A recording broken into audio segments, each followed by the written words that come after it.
Hey, Larkin Rose here with a few words about national security, a term that shows up all over the place and hardly anybody thinks clearly about what it really means.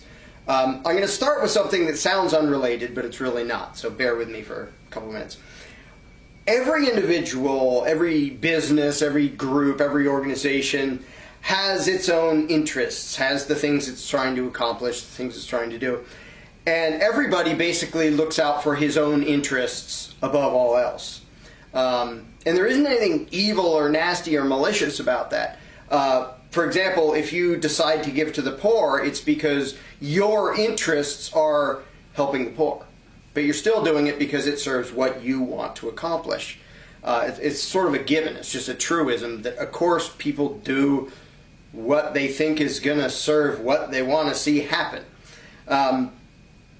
But a lot of times people aren't honest about this. Like I think it's McDonald's. I can't remember which company. The one that, we do it all for you. No, they don't. They do it all for money. And that's not bad. I'm not saying that to be judgmental. It's just a bald-faced lie when they say, we do it all for you. The guy who goes in there early in the morning to make McWhatevers so you can have breakfast, he doesn't care about you. He doesn't know you. He's not, oh, I got to get up and get in there because I really want that guy to have his breakfast. He doesn't care. He's getting paid. Now, part of what he needs to do to get paid to keep that job is make the customers happy, which, being kind of nice and friendly helps with that, and being prompt and giving decent service has a lot to do with that. But ultimately, he's not there to serve you. He's there to serve himself. He's there to make money. And there doesn't have to be a conflict. And in a free market, there isn't a conflict. The way each person serves himself is by serving others. That's the beauty of the free market and voluntary economics, is that if I want your money, I have to do something that you will so much like that you will voluntarily give me your money. That way you get something you like and I get money, which I like. I would like it more if it wasn't fiat garbage, but that's a different topic. So everybody acts in his own interests. And we sort of know this. Like, if you go to a business and say, go to McDonald's, I really wish you would serve nothing but like vegetarian burgers. Well, they're in the business of making money, and they know darn well the vast majority of their customers wouldn't go there anymore if they didn't sell dead cow burgers. So they sell dead cow burgers. And it's not to be mean, it's because that's what makes them money. That's what serves their interests. And everybody does this. Everybody tries to serve his own interest, whatever his own values and preferences and what he's trying to accomplish. Okay, now, what the heck does that have to do with national security? Well, there's this thing called the United States government. And people have this wishy-washy, weird, vague notion that its job is to protect us. No, it isn't. And we are not its customers, because it doesn't ask us nicely if we want to buy its services. If we live in this country, it says, oh, you're going to pay for it, or we will drag you away and put you in a cage. They don't have to please us. They have violent coercion, which is what government always is. You either pay them by way of taxes, or they steal your house or your car, or they drag you away and throw you in prison. So they don't have to please you. You are not the customer. You are not the one they are trying to please. And they don't give a rodent's butt about keeping you safe, because that doesn't serve their interest. Their interest is to empower their own organization, the U.S. government.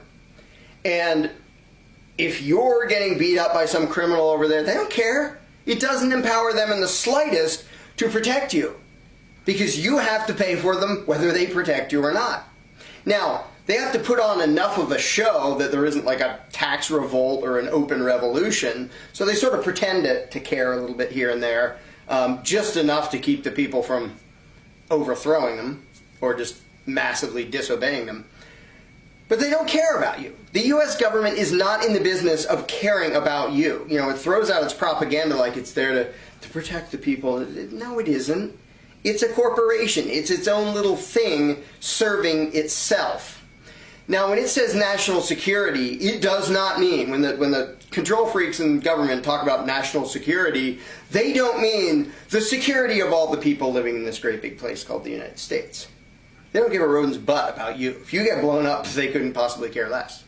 If they get blown up, then they're sort of upset because that messes with their interests and their profits, their control, their power. That they would care about. If you get blown up, who cares? It's like McDonald's isn't in the business of making sure that somebody 3 counties over isn't getting beat up. You know, they might sort of say, well, I hope he's not, but that's not what McDonald's does. We make money selling this stuff. And the U.S. government is the same way. It's an organized corporation that serves itself, first and foremost. And because it doesn't have to please any customers, it serves itself and nobody else. It does. The only exception is it has to be just nice enough that people don't violently overthrow. Short of that, it doesn't care if you like what they do. So when they talk about national security, and you see something like what happened to Bradley Manning and then Snowden, where they're just viciously condemning these people and trying to hunt them down and going after them, why? Because they went out in public and said, whoa, look at the nasty stuff your own government is doing to you.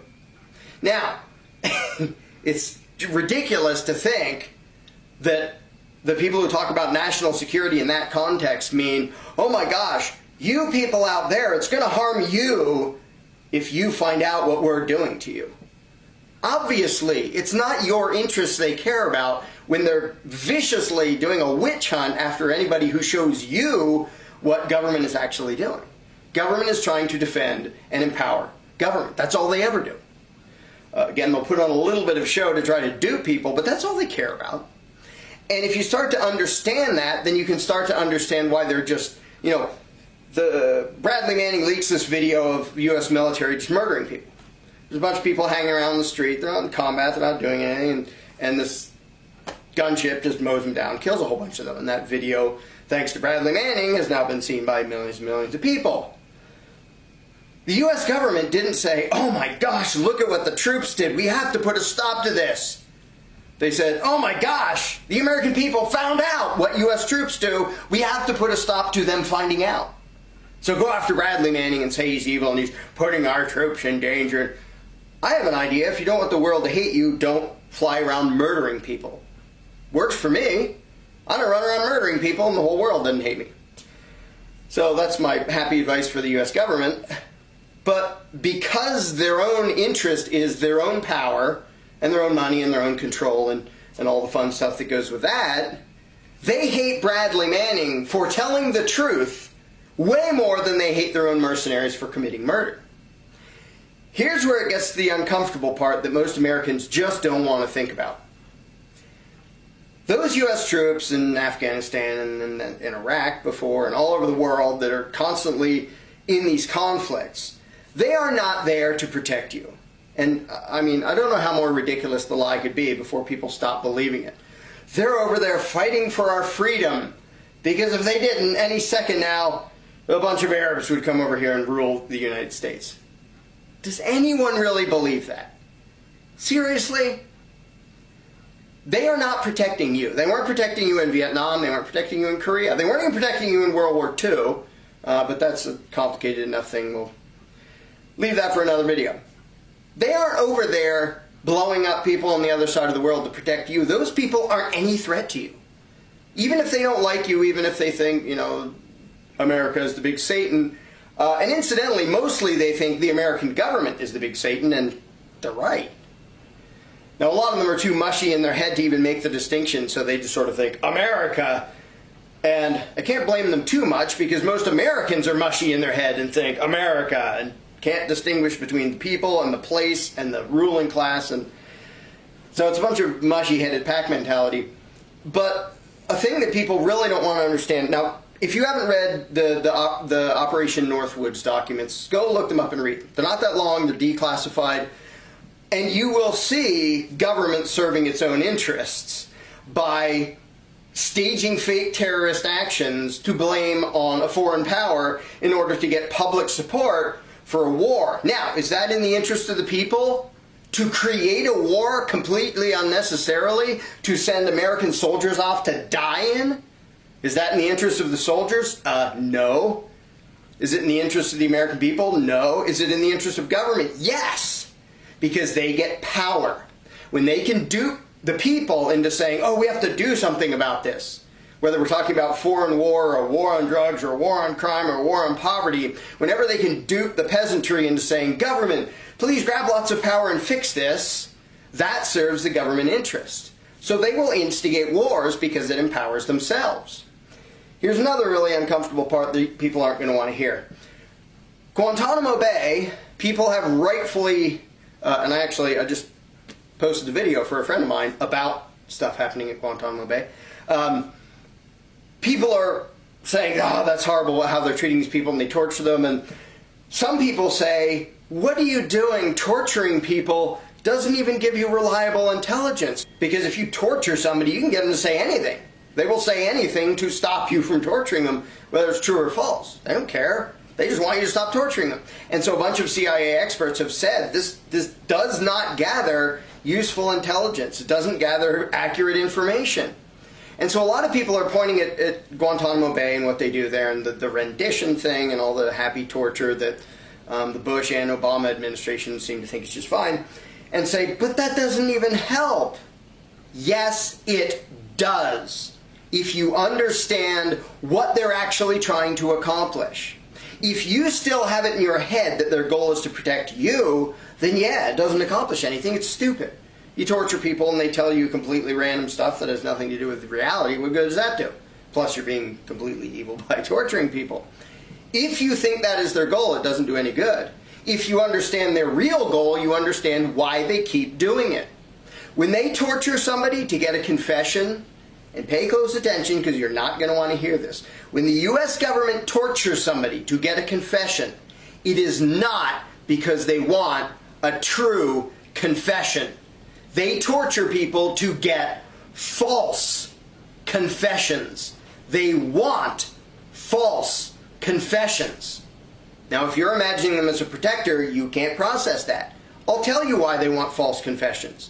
Because if they can create the image of this big scary enemy out there, then they have an excuse to build a giant war machine and a police state at home. And lots of power and surveillance and spying on everybody. And because there's these scary things out there. See, that guy just confessed. After we waterboarded him and tortured him and cut him up and did all these nasty things to him, he said there are terrorists. This is something that normal people don't want to understand because it's so dang creepy. When you realize the government serves itself. You aren't the customers. It doesn't need your permission to stomp on you and take your money. It serves itself, and it is completely in the interests of the United States government to create unnecessary war, to create strife and conflict and violence, to create crime. The war on drugs, I did a different video about this. Here, I'll put a link here for you to watch the other video. The war on drugs was a huge success because it was never designed to end illegal drugs. It was never designed to end drug use. It was designed to create an excuse for vast expansion of government power and police state lunacy all over the place, and they're still using it for that. They still use the war on drugs as an excuse for just utter fascism and completely shredding the Bill of Rights and all that fun stuff. If you understand that national security means in the interest of government power, then a whole lot of current events suddenly will make sense to you. That don't if you imagine that national security means protecting you. They mean protecting the nation, as in the ruling class of the nation, as in the authoritarian government. They don't give a rat's butt about you. If you suffer, if you die, if they crash the economy on you, they don't care.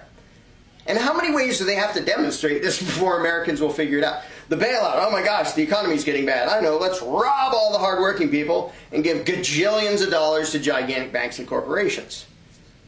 You really think they did that for your benefit? Oh, goody, I'm so glad they stole my money to give it to some humongous bank that already has $12 gajillion in assets. If you understand that their own agenda is entirely focused on empowering themselves, on empowering the organization called the United States government, then you can start to understand why they want torture. They want indefinite detention. They want to create enemies. You know, they're out there saying anybody who talks about the Constitution is a potential terrorist. Anybody who talks about rights is a potential terrorist. People who think we have the right to be armed, they're potential terrorists. Why would they do such a thing? You know, obviously it's not in your interest to point at you and say, if you want freedom, you're the enemy. Wait a minute, what happened to you protecting us? That is not their agenda. That has never been their agenda. And that is a very important thing to understand what governments actually fear. The idea of some terrorist from the Middle East coming over and killing you, they could not care less about that. They would love it, because then they could point to and say, well, that's why we need more power. We need police state surveillance at home. We need start a few more wars around the world. Don't give a rodent's butt that you died in the process, or 1,000 or 1,000,000 other people died. They want that. They want the conflict. And this is something that's been around forever. Tyrants have been doing it forever. It's documented literally thousands of years back that they want the conflict and the fear and the strife. Because if everything's going fine, why would anybody empower a government? Well, my life is great. Let's give total control of my life to some narcissistic sociopath. Nobody does that. They have to be scared. There has to be a conflict. There has to be something they're scared of. When they say national security, they mean we're worried that the unquestioned power of the U.S. government is in danger. Don't give a rat's butt about the people of the United States. They're on the other side. Again, if you want to know who government actually fears, you can see it in their own propaganda. They're not scared of Al-Qaeda. They're not scared of extremist Muslims. They're not scared of Afghanistan. You really think any of those countries was going to do anything to us? What they are scared of, and the ones they are actually focused on, are people like you, who are starting to realize that they aren't your friend. They aren't your protectors. They are parasites and thieves and thugs and terrorists and tyrants and murderers. And it is the people figuring that out that pose a threat to the government. And I don't mean a threat of we're going to go blow them up. I mean a threat of when the people wake up to the fact that the slave master has no right to rule, then they say, we're not going to obey you anymore. You know, they may not even resist at all. They may just kind of ignore him.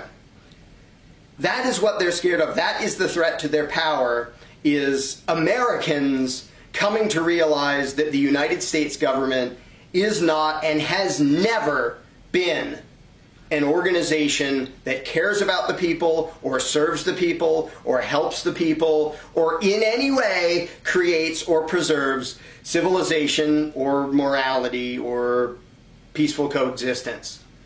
It is your enemy. If you want a book on that, there's a book called Our Enemy, the State by Albert J. Nock, which shows why it's a given that government will always be the enemy of the people. And take it from me, they view you as their enemy. They're not trying to protect you. They view you as their livestock. And when they get scared is when they think you, the livestock, are starting to doubt their right to own you. When they say we have to protect national security, they mean we have to keep our livestock obedient. Once you understand that, you see the daily news, it will make a lot more sense.